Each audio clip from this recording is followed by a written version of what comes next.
against me and all of the people in Congress, senators, everywhere. They all have special interests and lobbyists and everything else. In fact, you have lobbyists, it says on their name, the head, I represent Ted Cruz. I represent this one and that one.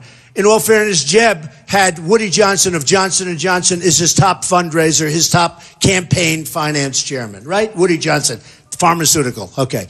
Now, do you really think that Jeb or anybody else, and I'm talking about Jeb with respect, do you really think that Jeb or anybody else, or Ted Cruz, who's representing a lot having to do with oil and everything, these people are all controlled. And I know many of the lobbyists, and they literally work individual people. You have lobbyists that are good for 3 people. That's all they do. They focus on them. They take them out to dinner, they help them, they raise a lot of money for them. And when there's a problem, you call X-lobbyist who's good for X-senator, okay? Whether it's Marco, whether it's Ted, whether it's anybody up here. That's the way the game works. I mean, who knows the game better than me? You know, I was a very establishment guy 9 months ago. And then when I decided to do this, they went crazy. They said, what's Donald doing? He was one of us. Well, I know the system better than anybody. And I know half of the people. You know, in the last debate, last 2 debates, I looked in the room, I saw all people I know. They're all lobbyists. And when I said something good, and they say I won those debates, by the way, almost everybody. But it's tougher. You say something great and you hear like nothing. Then somebody else gets up and makes a fool out of himself. He gets a standing ovation. You tell me that's easy, right? And they were given out by people. It's a disgrace. But again, I'm self-funding, so I didn't have anybody. I had my family in the room. So I'd hear my son, hey, I have one son who's much more vocal. And I hear Eric. And he was screaming, he was going wild. But it's one person. We can't, you know, it's not like 2,000 people. But we have to change our system, folks. And we have to do it, and we have to get it done, and we have to get it done fast. Here's the story. The pharmaceutical term limits is fine. The pharmaceutical, I mean, in theory, term limits, I'm fine with term limits. But in theory, you people are the term limits. It's called, if somebody does a bad job, you vote against them and you get them out. But where that's hard, in all fairness, is when, you know, pharmaceuticals gives guys millions of dollars and other lumber and they have everything. It makes it hard. But I'll give you an example. A friend of mine who's a doctor, he tells me that the drug industry doesn't bid out drugs. I said, you have to be kidding. It can't be possible. Then in about 2 seconds, I said, oh, I know why. Because these guys are all taken care of by the drug industry. Do you know we don't bid out drugs? We're the largest purchaser of drugs to make you better. Drugs to make you better. We're the largest purchaser in the world. We don't bid it out. There's legislation doesn't let us bid it out. So when you go to the drugstore and buy something, you're paying a similar price that the United States of America is paying, and they buy billions and billions of drugs.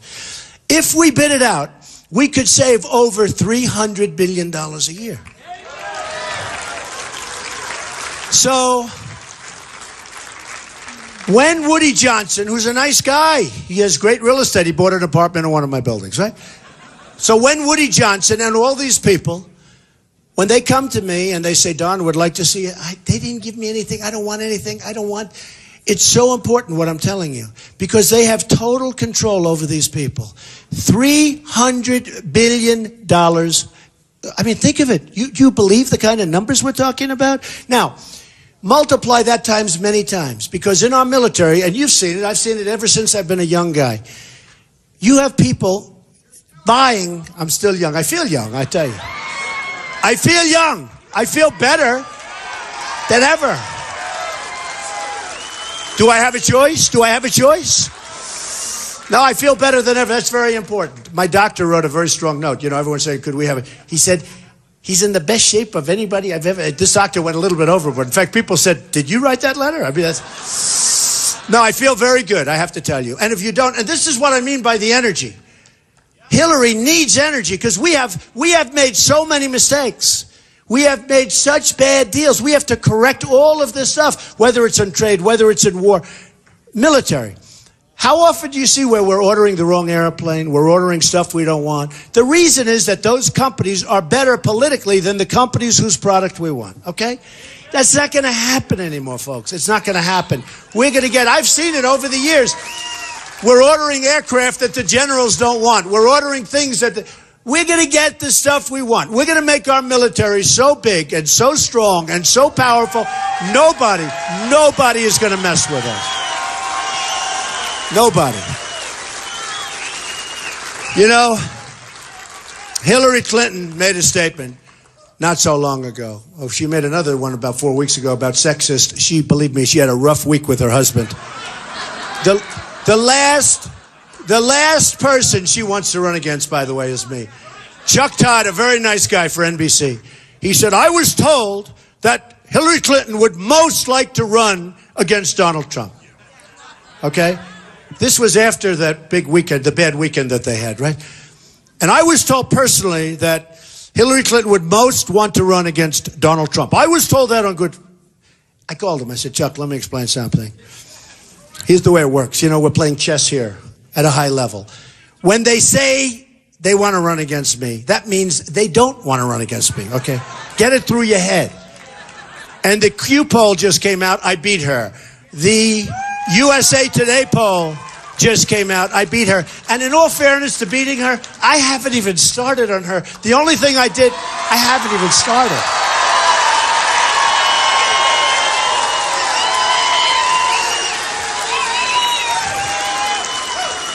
I mean, look at what we did together. Because I'm like a messenger. We're all together, folks. This is our deal. Look at what we all did together. I'm not going to say me, but I'm the one that gave the message. Look at what we did to various people. Governor Walker, a nice guy, took him out, right? He was leading. He was going to win. He was going to win.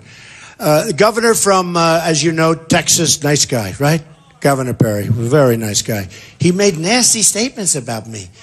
And then I challenged his IQ, which wasn't nice to do. And I challenged his glasses. What the hell are you wearing glasses for, all of us? I said, the glasses aren't working. And the only reason I do this is they all went to other people. They're backing other people, so it's fair game. Do you agree with that? If they, and I have to say, many people have called me and they want to back me. I find endorsements very unimportant. I really do. I do like having Sheriff Joe. I do love having Sarah. I do like having...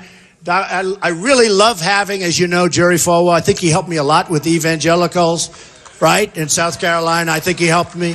I love having Pastor Jeffress. But I find that they're a lot of work. I have some people that gave me a endorsement, and they're such work. They call every day. I think you should say it a little differently. May I come over and talk to you? I say, I don't have time. I don't want to say it differently. I like the way I said it. It seems to be working.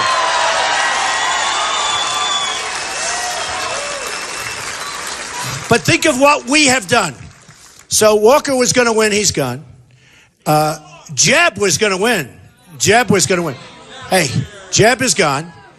He forgot three words, according to, I'll say it, the New York Times. 3 words. Donald John Trump. He forgot. He had everything else going. He had everything going. And the reason I tell you, I did call him to wish him the best. He didn't take my call. That's not nice. That's not nice, right? That was very insulting, right? Actually, I was betting. I said 50-50, he doesn't take the call. It's not that he didn't take it. I think it was nice in that he just didn't call back. Maybe he did, we didn't get the return call. But think of it. Jeb's a nice person. He really is.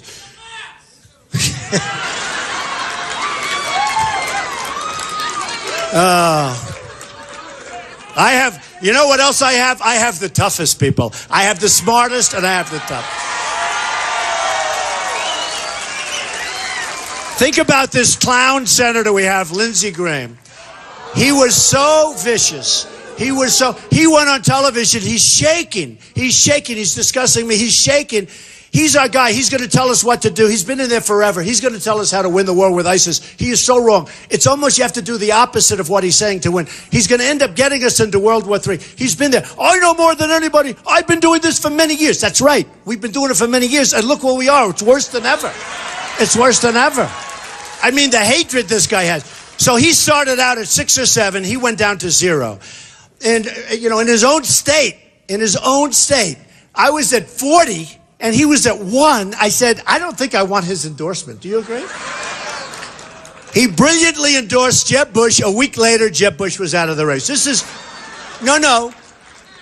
These are the people we have running our military. He endorsed Jeb Bush. A week later, Jeb was gone. This is who's telling us how to beat ISIS. These guys are brilliant guys. They sit there, they watch this, they can't believe it. They can't believe it. We had a question in the previous debate about waterboarding. They asked Ted Cruz, he was on my left, right? I've been in the middle. I didn't hear that. I didn't hear it. I didn't hear it. But it could have been foul, so I'm doing this for the press. Anybody that says something like that, I will reprimand them. Who said it? I didn't say anything. You are reprimanded.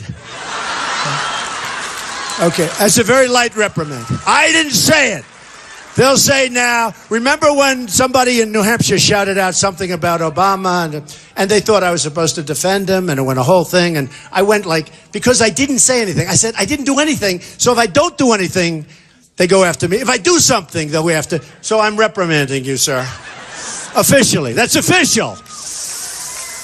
But okay, so listen, let's go over a few of these guys, right? So you have Perry, he's Gonzo. And every one of them who attacked me, everyone, and now I'm watching television. It's sort of weird. I'm watching CNN. I'm watching Fox. I'm watching MSNBC. They've been treating me really great. I got to tell you. I guess their ratings go very good when they put me on this. But I have to tell you. So I'm watching, and they're saying they're afraid to attack Donald Trump. They're afraid. He has made mincemeat out of everybody that's attacked him. He has absolutely destroyed everybody. It's been horrible. It's horrible. What he did to Jeb Bush, what he did to Governor Perry, what he did to all of these people, they're all afraid of him. And I said to myself, isn't that the kind of guy we want for president? Right? Right? Right? I don't know. So I've hit Ted Cruz very hard because, you know, I just can't stand liars. But I haven't hit Rubio because he's been so nice. He's probably the smart one, right? I can't, you know, I tell everybody, I like counterpunching because I'm basically a fair person. So I like counterpunching. And the counterpunching is fun. I'd rather go in early and boom. You know, militarily, we have to do something. We're going to get rid of ISIS so fast, folks. Boom. But Marco Rubio is a nice young man. But, right? Nice young man. I can't hit him. No, he hasn't hit me. No, he has not hit me. I'm treating him nicely. When he hits me, oh, is he going to be hit? Actually, I can't wait. You know, I said that about Cruz. We were both being very nice, and he was being very nice. And then all of a sudden, he said something a little off color, and I said, well, thank goodness it's time. And he lost the evangelicals, right? In South Carolina, he lost the evangelicals, and I'm leading with the evangelicals nationwide. So anyway, so we'll see what happens with Marco. I mean, at some point he may get nasty, in which case, you know, fine. And I hope he does because it's more fun, right? Isn't it more fun? But he's been very nice. Okay, so look, here's the deal. We have a mission. We have a mission. It's so important. You have to, today at 5:30, you have to get over there, no matter what you're doing. And I'm not going to be cute. You know, a lot of times I'll say, if your wife left you, if you're dying, if you're feeling horrible, I'm not going to play games. I'm serious. You have to get out. You have to go caucus.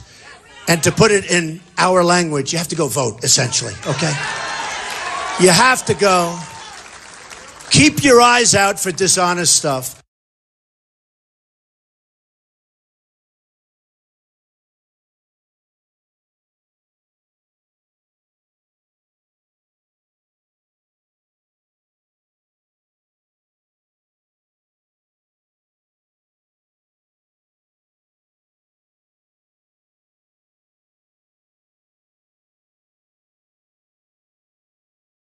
Your eyes out for dishonest stuff. Report it to the police if you see anything, because the police are great, and the police love Trump. I have so many endorsements.